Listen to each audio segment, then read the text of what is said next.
우리 지난 시간 잠깐 한번 생각해 보세요. 지난 시간에 어떤 일이 있었냐면 북이스라엘이 멸망한 뒤에 남유다 히스기야 왕이 통치하던 때 아수르 왕 산헤립이 공격을 했죠. 그런데 웬걸요, 유다의 견고한 성읍들이 다 무너지기 시작했습니다.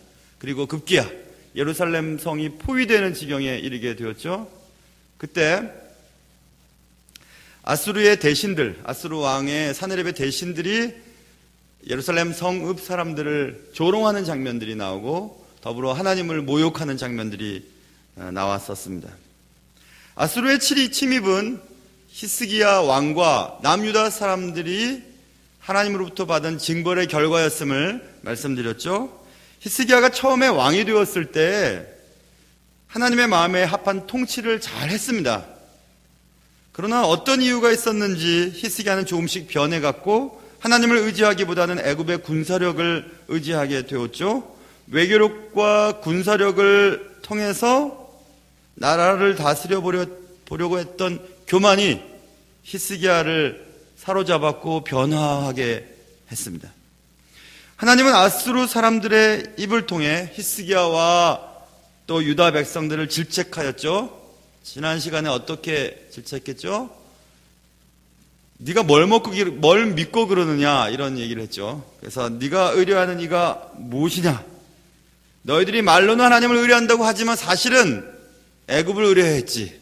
애굽은 상한 갈대 지팡이처럼 아무런 도움을 너에게 주지 못했다. 뭐 이렇게 얘기를 하는 장면들을 지난 시간에 살펴보았습니다.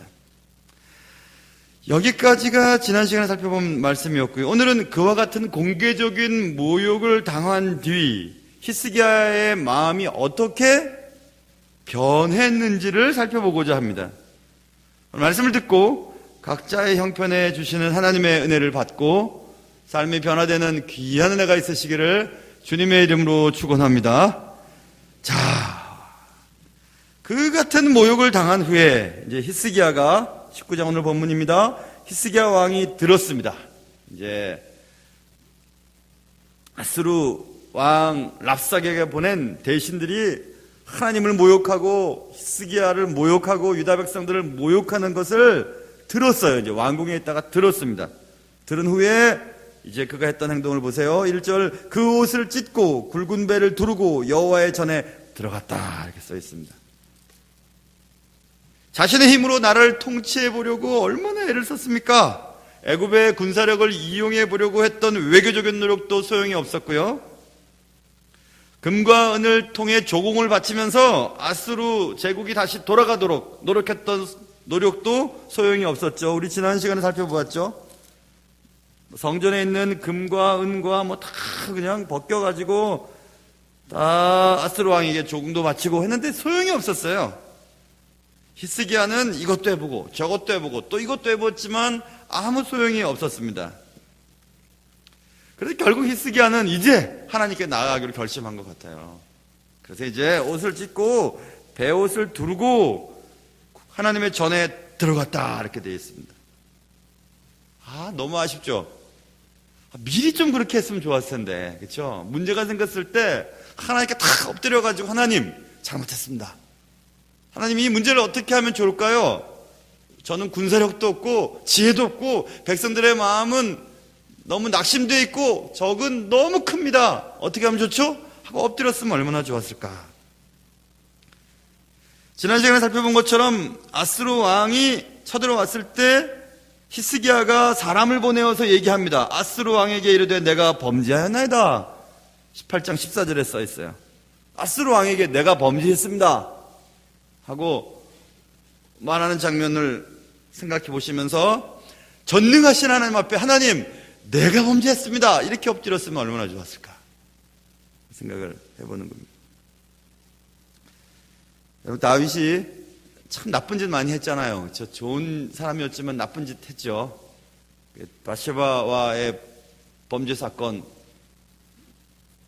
나단 선지자가 와서 죄를 지적하자 요즘 뭐 청문회 때 하도 그런 거 뭐 모르겠다고 아는 바 없다고 기억나지 않는다고 하는 것처럼 안 하고 그냥 엎드려집니다. 그리고 시편 51편에 다윗이 나단 선지자가 왔을 때 고백하는 장면을 시로 썼는데 거기에 주의 깊게 봐야 될 장면이 4절에 있는 말씀에 내가 주께만 범죄하여 주의 목전에 악을 행하여 싸우니 하면서 주께 엎드린 장면이 나와요. 사람에게 잘못했지만 그 모든 것들은 하나님 목전에서 범한 죄였으니까 내가 주님께 잘못했습니다. 주께만 범죄했습니다 하고 주께 바짝 엎드려가지고 하나님 앞에 용서를 구하는 장면이 나오거든요. 그게 다윗이었어요. 그것과 이 히스기야, 이것 해보고 저것 해보고 이것 해보고 다 해본 뒤에 안 되니까 하나님 앞에 나오는 것과는 많이 다릅니다.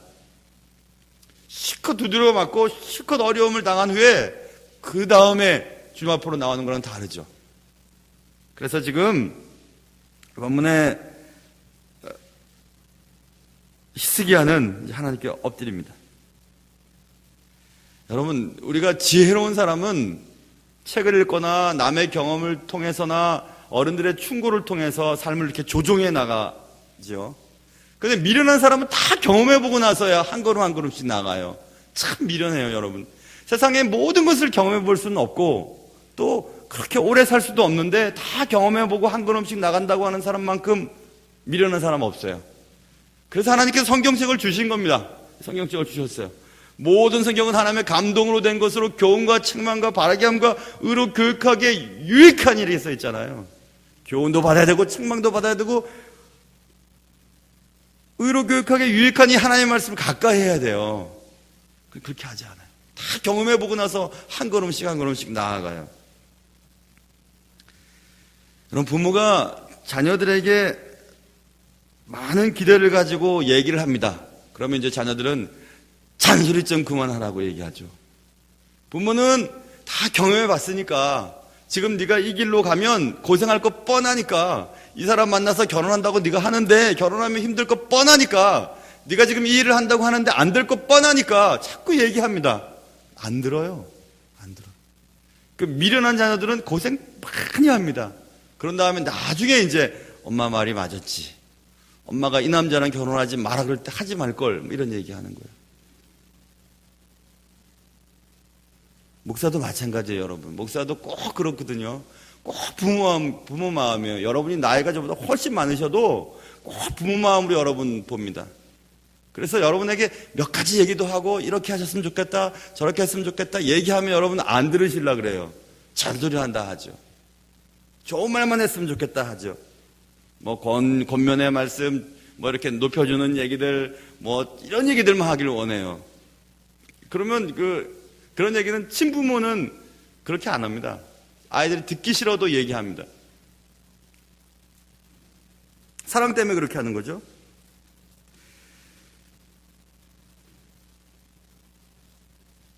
그래서 여러분, 오늘 히스기야는 처음부터 하나님 전에 나아가서 엎드렸으면 얼마나 좋았을까 이런 생각을 해보는 거예요.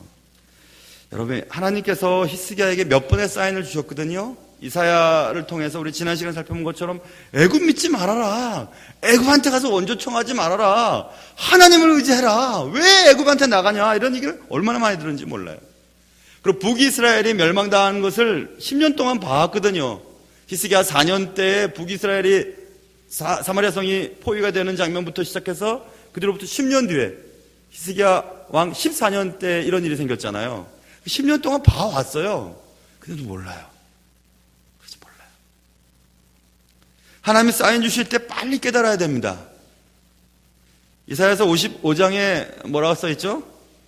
이 당시 때에 있었던 이사야가 이렇게 얘기를 해요. 너희는 여호와를 만날 만한 때에 찾으라. 가까이 계실 때에 부르라. 악인은 그의 길을, 불의한 자는 그의 생각을 버리고 여호와께로 돌아오라. 그리하면 그가 긍휼히 여기시리라. 우리 하나님께로 돌아오라. 그가 너그럽게 용서하시리라 이렇게 돼 있잖아요.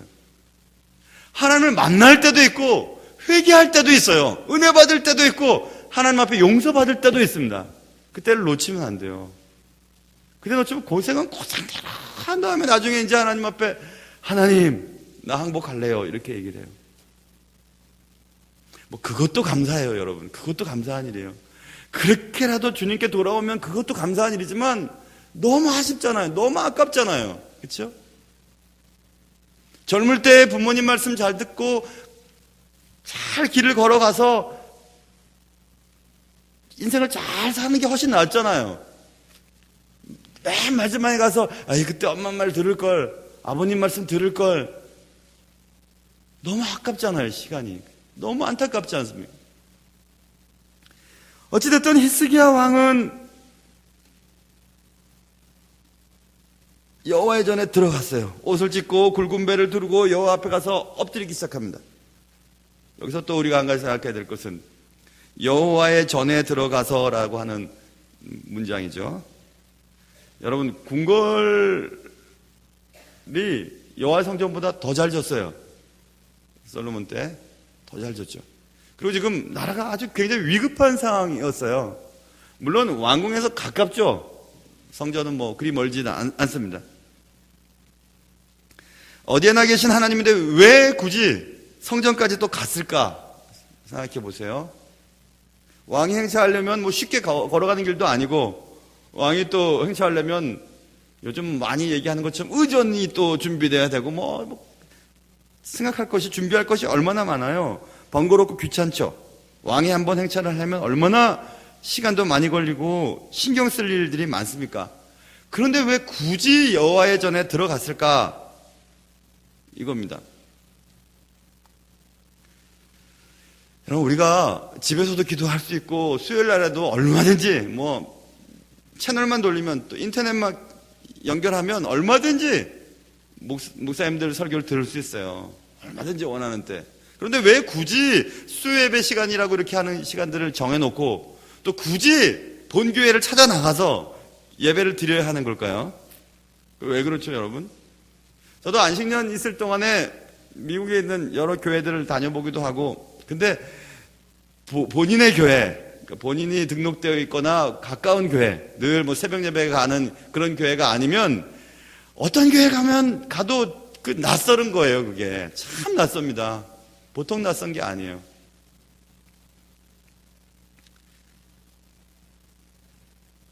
그리고 교회에 와야만 집중이 되는 경우가 있어요. 금요 철야예배 때 철야예배라 할 것까지도 없죠. 요즘에는 금요기도회 시간에 몇십 분이라도 함께 기도하는 것하고 집중해서 집에서 그만큼 기도 못합니다. 그만큼 못해요. 새벽 예배 때 우리가 쭉 말씀을 같이 읽잖아요. 그만큼 못 읽어요. 새벽 예배 안 나오면 그만큼 못 읽습니다. 안 되는 거예요. 그래서 예배당에 가는 것은 집중하고 준비된 마음이기 때문에 중요한 거죠. 하나님은 우리의 마음을 보세요. 마음을. 우리 교회처럼 새벽마다 찬양대가 있는 교회가 어디 있어요? 그렇죠?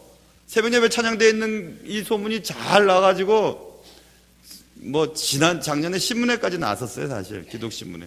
제가 얘기는 안 했지만은 새벽에 한 번만이라도 이렇게 와서 기도하고 또 찬양대에 서는 것 굉장히 중요한 일이잖아요. 물론 새벽에 정말 바쁘거나 시간이 없어서 못 일어나시는 분들은 밤에 할 수도 있죠. 굳이 교회 가서 기도해야 될 필요가 있나? 있어요. 굳이 교회에다 헌금할 필요가 있나? 가난한 사람들 도우면 되는 거지. 그리고 내가 드리는 헌금이 제대로 쓰여질까 하고 염려하는 분들도 계시잖아요. 그리고 예전에는 헌금 드릴 때 집회를 많이 미리 준비했죠. 옛날 우리 할머님들, 옛날 교인들 보시면 정말 하나님 앞에 드리는 돈은 다리미로 막 다렸잖아요. 다려서 막 성경책에 딱 빳빳한 거 넣어놨다가 드리잖아요. 그 뭐하러 그럴까요, 여러분? 굳이 그럴 필요 있나요? 그냥 드리면 되는 거지. 아니요, 마음 때문에 그런 거예요. 하나님 마음 보세요. 마음을 보신다니까. 새벽에 막 졸다가 가도 새벽에 찾아 나오는 성도들 보면 너무 귀해요. 저는 교인들 이렇게 늦게 들어오시거나 또 오셔서 조시는 분들 너무너무 귀하게 여겨요. 제가 분명히 말씀드렸잖아요. 존다고 왜 저냐고 한 적 한 번도 없어요. 그리고 늦게 들어오신다고 째려보거나 그런 적 한 번도 없어요. 그래서 예배 드리시겠다고 오는데 얼마나 감사해요. 진짜 마음이 나쁜 분들은 오늘 늦었으니까 안 가 이러지. 늦었더라도 한 번이라도 오고 싶으니까 오는 거 아니겠어요? 얼마나 귀해요. 애들 막 뛰어다니는 거, 예배당에 막 뛰어다니는 거 너무너무 좋아요. 저는 정말 좋아요. 원래 그런 거예요. 교회라는 게 아이들이 막 뛰어다니고 애들 울음소리가 나고 막 그런 거잖아요. 그죠? 누구 때문에 예배 드리는데? 하나님 기뻐하시는 건데요, 그게. 굳이 뭐 내가 갈 필요 있냐? 굳이 나오면은 그 마음을 보시는 거예요. 새벽에 피곤한데 추운데 막 옷을 이렇게 껴입고 또 아이고 내 옛날 같으면 그냥 아무데나 가서 앉아서 예배 드리면 되는데 또 우리 교구 또 새벽 찬양 때 내가 서야 되는데 머리라도 한번 이렇게 또 하고 털고 가야 되잖아. 이렇게 해서 갈 수는 없잖아요. 그래도 와서 앉아있는 것을 좋아한다니까 하나님이. 참 하나님 기뻐하시거든요. 굳이 그럴 필요가 있느냐? 그럴 필요 있어요. 에이, 놀러가서 아무 교회나 다니면 되지 뭐. 요즘에 골프장마다 예배당이 만들어져 있어요. 주일날 와서 골프 치다가 예배 드리라는 거죠. 그럼 될 것 같아요. 그렇죠? 아니에요. 그거 아니에요. 하나님이 왜 우리 교회 이렇게 우리 교회를 정해놓으시고 그 교회 등록교인 되게 하셨는지 제가 여러 번 말씀드렸잖아요. 하나님이 그 시대에 내가 그곳에 가서 그 목사님을 통해서 들어야 할 말씀이 꼭 있기 때문에 그 자리에 있게 하시는 거예요. 꼭 내가 먹어야 될 양식이 있어요. 꼭 그게 있습니다. 여러분, 외식이 좋죠. 뭐 가면 얼마나 맛있어요. 아무리 외식이 맛있어도 집밥만큼 좋은 게 있습니까? 영적인 것도 마찬가지예요, 여러분. 영적인 것도. 제가 몇 주 전에 새벽 예배 시간에 그 얘기 잠깐 드렸었어요. 너무너무 기분 좋은 경험을 했거든요. 저희 사택에 그 엘리베이터 청소하시는 분이 계세요. 인상 참 좋으세요. 근데 그분도 저를 인상을 좋게 여겼는지 엘리베이터 안에서 딱 만났어요. 엘리베이터 안에서. 저는 지금도 그 엘리베이터 안에서 단둘이 어떤 여자와 있으면 불편해요. 그 아줌마가 딱 저를 보시더니 제가 이제 거기 사는지 알고 그걸 청소할 때 아마 교패가 붙어 있는지를 보셨겠죠. 그죠? 저한테 먼저 말씀을 꺼내셨어요. 아저씨 교회 다니시나 보죠? 그래서 예, 저 교회 다녀요. 교회 다닙니다. 아주머니도 교회 다니세요? 그랬더니 아, 예, 저도 교회 다닙니다. 그래서 묻지도 않았는데 저는 여의도 순복음교회 다니고요. 여의도 순복음교회에서 우리 애들 다 조영규 목사님이 세례를 줬고요. 저도 거기서 세례를 받았고요. 지금까지 여의도 순복음교회를 다니고 있어요. 그런 얘기를 하셨어요. 전 너무 좋았어요. 야, 뭐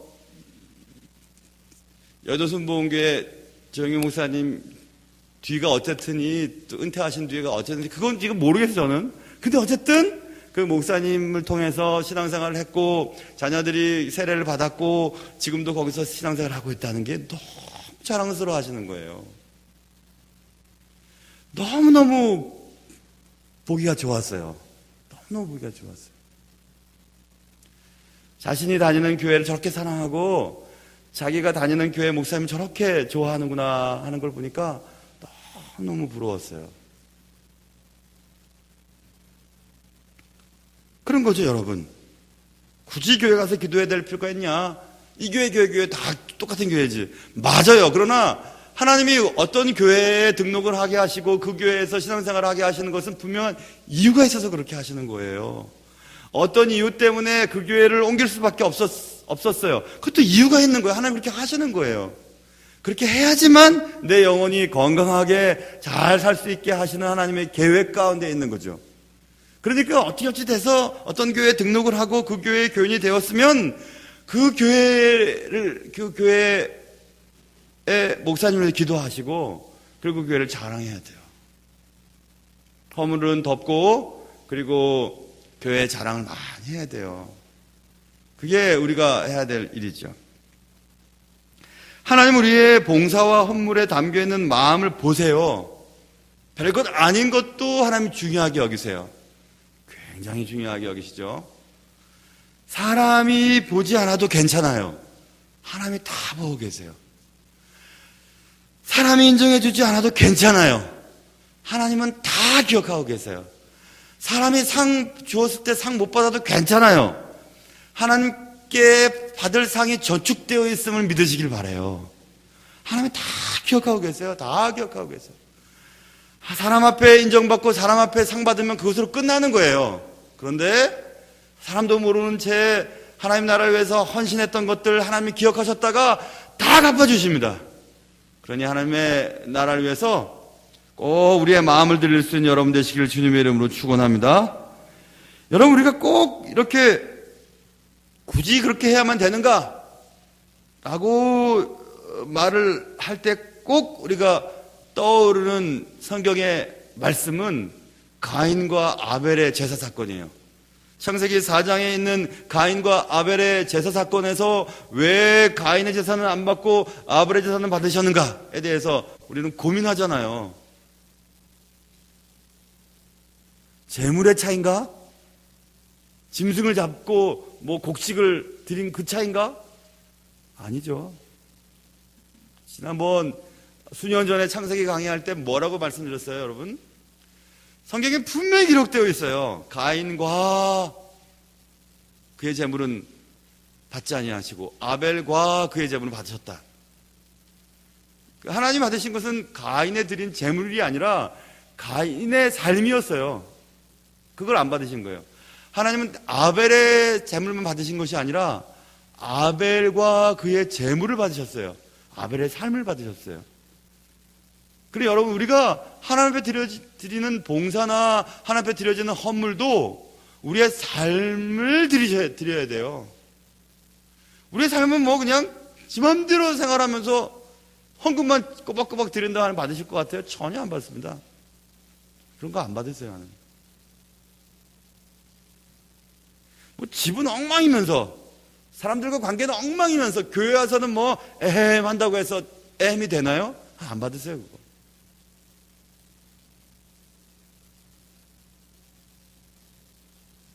재물의 차이가 아니라 삶의 차이예요. 삶의 차이. 지금 히스기야가 굳이 여호와의 성전에 들어간 것은 하여튼 하나님과 그냥 집중하고 또 자신의 마음이 그렇게 지금 그쪽으로 움직이고 있는 거예요. 가만히 앉아서 기도하면 못하나요? 어디나 계신 하나님이신데 이불 속에서도 기도할 수 있죠. 자, 그래서 우리는 하나님의 일을 하거나 하나님께 나올 때 우리의 마음을 잘 준비해야 합니다. 잘 준비해야 합니다. 또 오늘 본문에 보면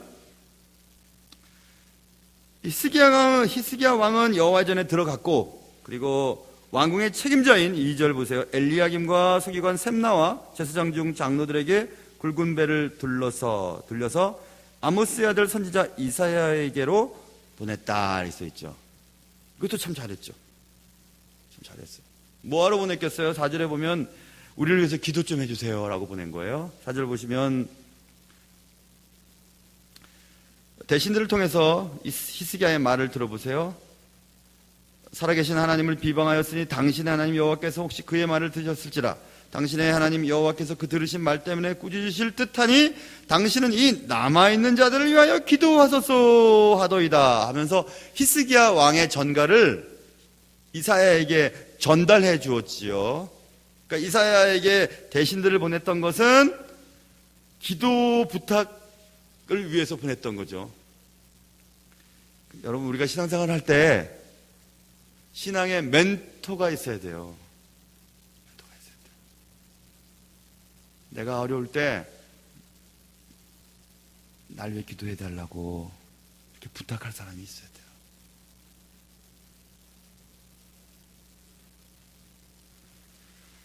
이사야를 통해서 하나님의 뜻을 알고 싶었던 것입니다. 히스기야에게 직접적으로 하나님이 말씀하시는 관계는 아니었던 것 같아요. 그리고 히스기야가 하나님께 직접적으로 막 기도를 하지는 않았던 것 같아요. 좀 있으면 이제 나옵니다. 그 얘기가.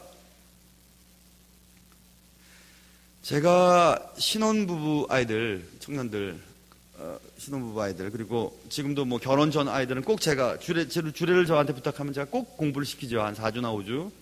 이번에도 이제 2월 11일 날 결혼 두 커플이 하는데, 한 커플은 교육자 가정이라서 지금 못하고 있고, 한 커플은 지금 공부를 시키고 있는데, 제가 주례를 하지 않은 가정이 이 공부를 꼭 들어야 되겠다고 해서 듣고 있는 가정이 또 있어요. 그래서 지금 그 두 커플을 지금 열심히 제가 가르치고 있는데요. 걔네들한테 꼭 제가 얘기를 해요. 너희들 좋은 가정을 계속해서 만들려면 이 공부 끝나고 나서도 신혼부부 공부를 한 2년 동안 계속 하고, 그 다음에 좋은 가정과 계속해서 교제를 해라. 이렇게 제가 얘기를 했어요. 좋은 부부 생활을 하고 있는 가정을 계속해서 만나라고 얘기를 해요. 그러면서 정 찾다가 없으면, 뭐, 좋은 그런 뭐 공연 티켓 같은 거 있잖니. 그런 거 표를 4장 사라. 4장 사서 니들 2장 갖고 목사님 보고 가자고 2장 해라. 달라. 그랬어요. 그럼 내가 만나줄게. 그리고 만나면서 내가 이것저것 얘기해줄게. 그렇게 하겠다고 그랬어요.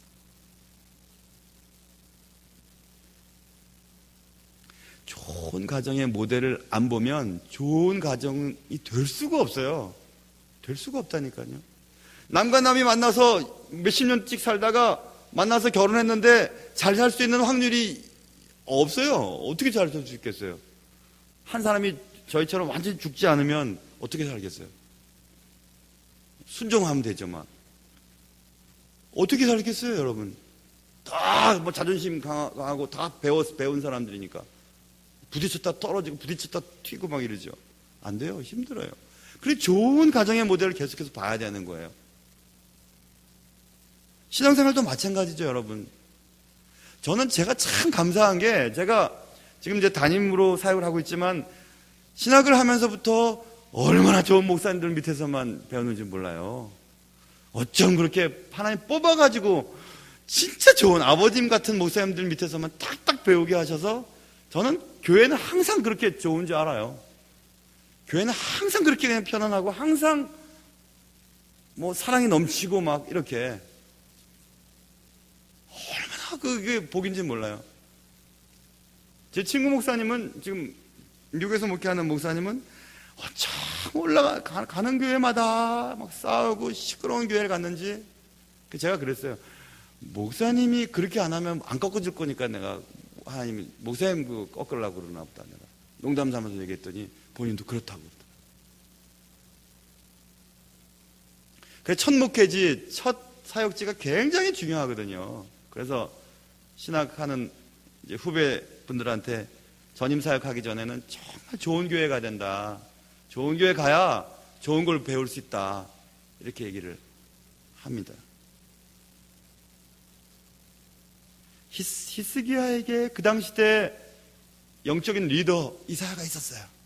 이사야가 계속해서 얘기를 해도 안 듣다가 이제 어려운 일을 만나니까 히스기야가 이사야가 생각났던 거죠. 이사야에게 전가를 보내는 거예요. 우리를 위해 기도 좀 해달라고. 하나님 뜻이 무엇인지 좀 알려달라고. 이것도 감사한 일이죠. 그렇죠? 참신앙을 가진 진짜 크리스찬과의 교제가 필요합니다. 그래, 구역예배도 가셔야 돼요. 어쨌든 구역예배 가면 뭐 어떻고 상관없어요. 분명히 좋은 분들은 있어요. 구역예배 진짜 좋은 분들 많아요. 의외로 좋은 분들 참 많아요. 모델이 될 만한 좋은 신앙의 선배들을 만나야 그만큼 성장하는 거예요. 그만큼.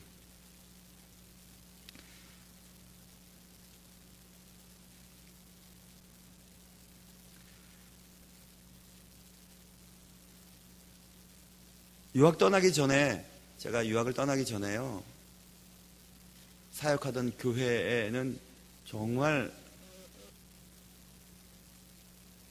학적으로 뛰어난 분들이 많이 오셨었어요. 그걸 가만히 보고 있으니까 이거 안 되겠는 거예요. 아, 나도 더 공부를 해야겠다. 성경의 깊이와 또 인격을 좀 더 넓혀야 되겠다. 이래 갖고는 안 되지. 이렇게 사역한다는 것은 거짓말하는 것 같기도 하고 안 될 것 같았어요. 자꾸 도전을 받는 거죠. 그래서 그분들이 걸어갔던 길을 한번 같이 가보려고 막 부단히 애를 써보는 거죠. 애를 써서 그만큼은 못 돼도 지금보다는 나아졌다는 것은 틀림없었어요. 자꾸 신앙적인 것도 노력을 해야 되는 거예요. 아, 내가 주일 오전 예배만 드리는 사람인데, 아, 다른 분들 보니까 오후 예배도 막 드리고 뭐 새벽 예배도 나가고 그러는데 나도 한번 가봐야지. 나도 한번 가봐야지. 이렇게 해보는 거예요.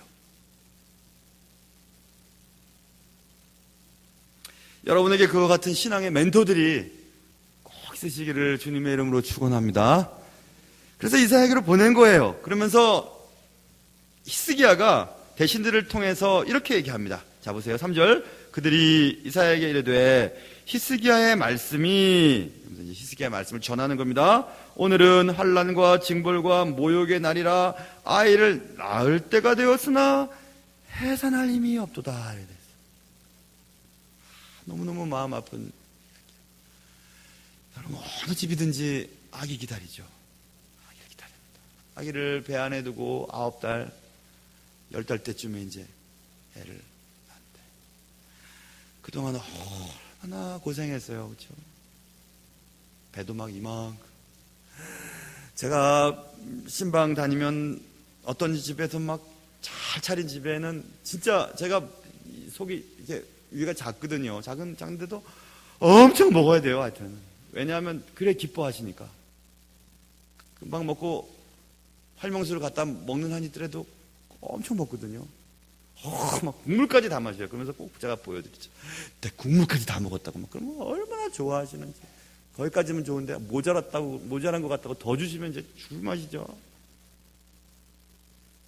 그래 배가 막 이만큼 나오면은 제가 내가 목사는 다 성도들의 사정을 알아야 되는데 내가 애기 뵌 마음은 모르거든요.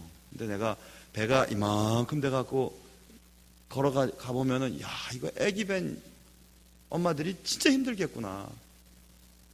이렇게 앉을 수밖에 없잖아요. 밥 먹으면 이렇게 태도 안 나고 배가 튀어나와가지고. 근데 그거를 그렇게 고생을 해갖고 이제 막달이 된 거예요. 이제 조금만 더 있으면 그렇게 기다리던 아기가 이제 딱 나오는 거예요. 자, 이제 이 기쁨을 위해서 한 번만 힘을 빵 쓰면 이제 나와야 되는데, 오늘 본문에 보면 나을 때가 됐어요. 소망이 실체가 되는 그 순간이에요. 근데 마지막 힘쓸 힘이 남아있지 않았던 거예요.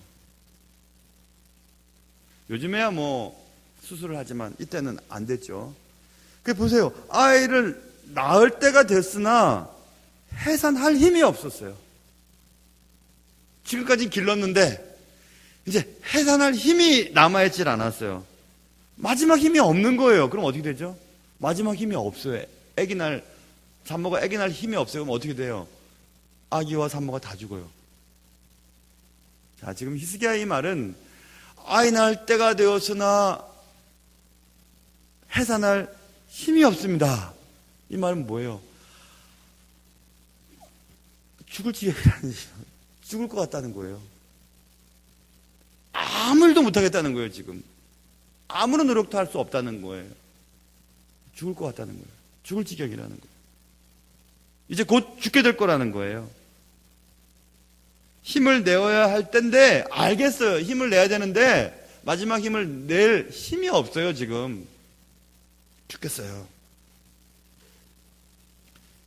사랑하는 여러분, 우리가 살아가는 동안 이런 일들이 우리에게 왜 없습니까? 있습니다. 앞을 가려고 그러는데 앞이 막히고, 이 길이 아닌가? 뒤를 가려는데 뒤도 막히고, 왼쪽도 막혀있고 오른쪽도 막혀있어요. 욥도 그랬지요. 욥기 23장에 그런데 내가 앞으로 가도 그가 계시지 아니하고 뒤로 가도 보이지 아니하며 그가 왼쪽에서 일하시나 내가 만날 수 없고 그가 오른쪽으로 돌이키시나 배울 수 없구나. 사방팔방으로 소망은 보이지 않고 하나님은 느껴지지 아니하고 큰일 났다는 겁니다. 그때 욥이 어땠나요? 좌우도 보고 앞뒤를 봤는데 딱 막혔어요. 그때 욥이 위를 보기 시작하죠. 그게 10절이에요. 그 다음 절에 나와요. 그러나, 자 보세요. 앞도 막히고 뒤도 막히고 좌도 막히고 우도 막혔는데 그러나 하면서 내가 가는 길을 그가 하시나니 이렇게 얘기해요. 야, 눈물 나는 얘기죠, 여러분. 그는 하나님이시죠.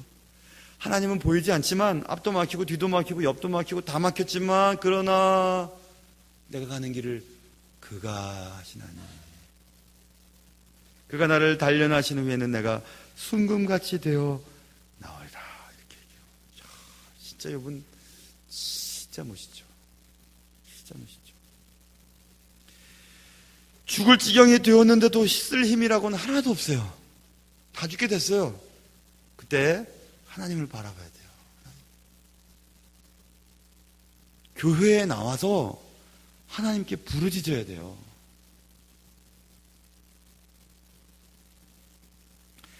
바울처럼 하나님의 손에 붙들린 사람 어디 있었습니까? 그가 사방으로 우겨쌈을 당했다고 얘기해요. 고린도후서 4장 8절에. 사방으로 우겨쌈을 당했다. 사방에서 막 눌러가지고 막 내가 뭐 쌈 속에 들은 고기처럼 막 꼭꼭 눌러가지고 어떻게 나갈 수가 없어요. 소망이 없어요. 그래도 하나님을 믿고 돌파해 나가잖아요. 글쎄요, 저도 아직 뭐 오래 살았다고 할 수는 없지만 사는 게 힘들다는 건 알아요. 성도들을 보면 어디서부터 풀어야 될지 모르겠어요. 뭐 풀긴 풀어야 되겠는데 이 문제를 어디서부터 풀어야 될지 모르겠어요. 막 엉켜 있으니까. 근데 하나님을 보고 딱 붙잡으면 엉켰던 실타래가 확 풀린다는 것을 여러분 경험하셨잖아요. 근데 그걸 안 해요. 근데 더 중요한 건 엉키기 전에 주님 앞에 나와서 늘 기도해야 돼요. 늘 말씀 보고 엎드려야 돼요. 물론 우리에게 당하는 모든 고난이 하나님의 징계의 결과라고 볼 수는 없어요. 세상 자체가 왜곡되어 있으니까 왜곡된 세상 속에서 살아가는 것 자체가 우리의 삶에 위험성이 많이 노출되어 있죠. 그럼에도 불구하고 우리의 삶에 닥쳐진 모든 위험성은 하나님이 한 번에 푸실 수 있으세요. 돈 갖고도 안 됐어요. 제발 좀 우리 백성들이 들리지 않게 유단말로는 말하지 말아주세요 하고 인정에 호소를 했지만 아수르 대신들은 그냥 이스라엘 말로 다 얘기해버렸어요. 뭘 해도 안 돼요. 애굽의 원조를 요청했지만 안 돼요. 근데 기도하면서 이사야에게 얘기했더니 이사야 걱정하지 마라. 아수르 왕 랍사게에게 뭐 영을 하나 넣어줘갖고 두려움에 떨게 해서 자기 나라로 돌아가고 칼에 맞게 죽게 할 거야. 그렇게 얘기를 했는데 그게 6절 7절이거든요. 근데 이 장도 끝나기 전에 19장 36절 37절에 딱 그렇게 나와요. 사내립이 돌아가가지고 칼에 맞아 죽어버려요. 문제 해결 딱 끝나버리죠. 돈 들었나요? 사람들한테 뭐 요청했나요? 안 했어요. 그냥 하나님 앞에 기도했어요.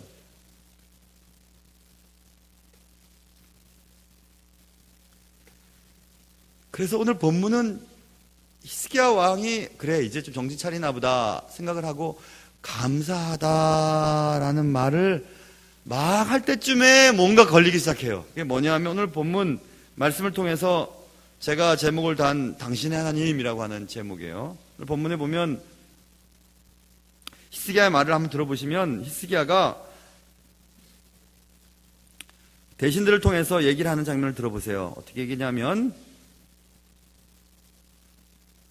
당신의 하나님 여호와께서 히스기야가 이사야에게 얘기해서 이사야에게 요청하는 장면입니다. 이사야에게 당신의 하나님 여호와께서 혹시 그의 말을 들으셨을지라 당신의 하나님 여호와께서 그 들으신 말 때문에 꾸짖으실 듯하니 당신은 이 남아있는 자들을 위하여 기도하소서 하더이다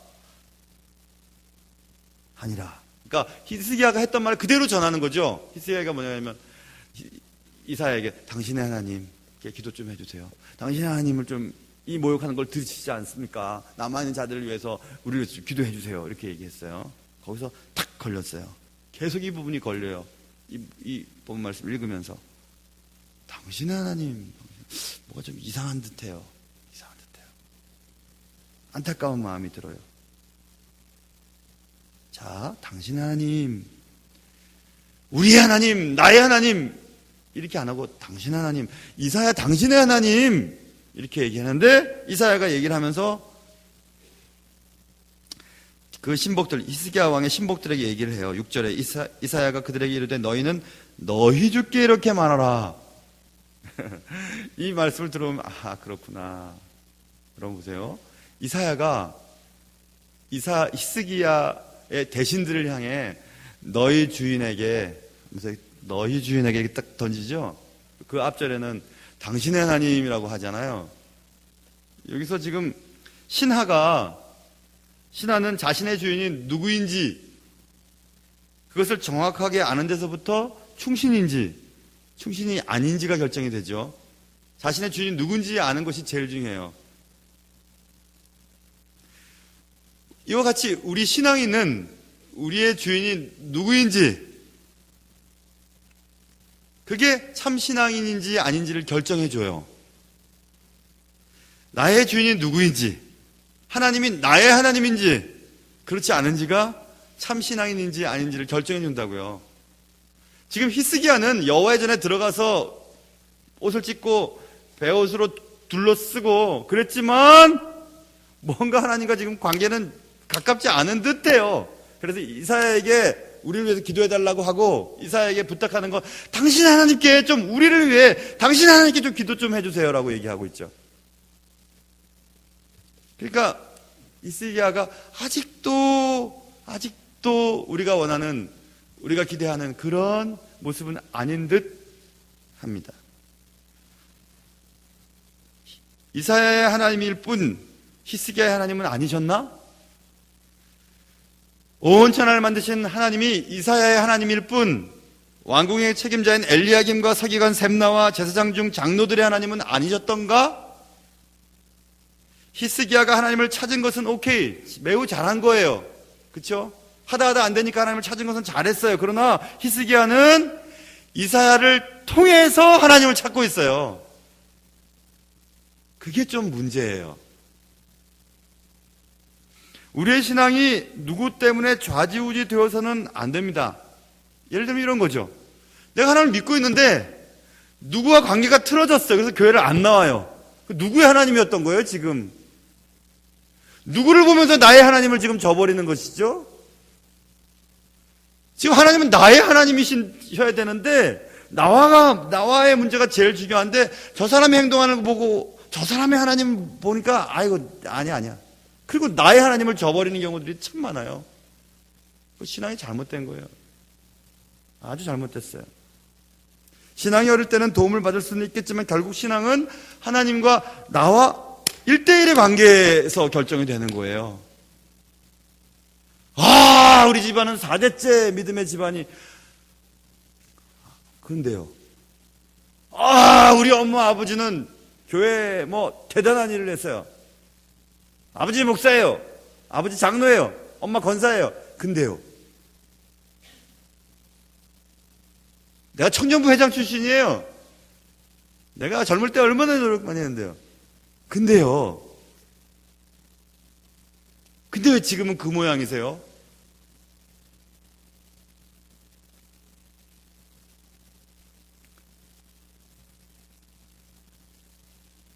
누군가의 하나님, 당신의 하나님이지 뭐. 그래, 우리 부모님의 하나님이지 뭐. 그건 안 돼요. 나의 하나님이셔야 돼요. 나의 하나님.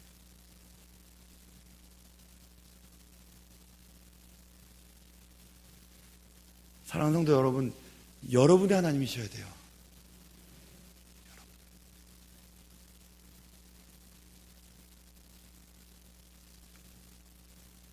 누군가의 하나님이 아닌, 그리고 당신의 하나님, 우리 아버지 하나님, 우리 어머니의 하나님, 우리 할아버지 하나님, 목사님의 하나님, 아니요! 나의 하나님, 나의 하나님으로 하나님 앞에 엎드려지는 귀한 은혜가 있기를 주님의 이름으로 축원합니다. 기도하겠습니다. 하나님 아버지, 히스기야의 모습들을 보면서 내가 무엇을 어떻게 깨달아야 할지, 난 어떻게 살아야 할지 다시 한번 생각해 봅니다. 당신의 하나님이 아니라 나의 하나님으로 하나님을 모시며 살 수 있도록 도와주시옵소서. 예수님의 이름으로 기도합니다. 아멘.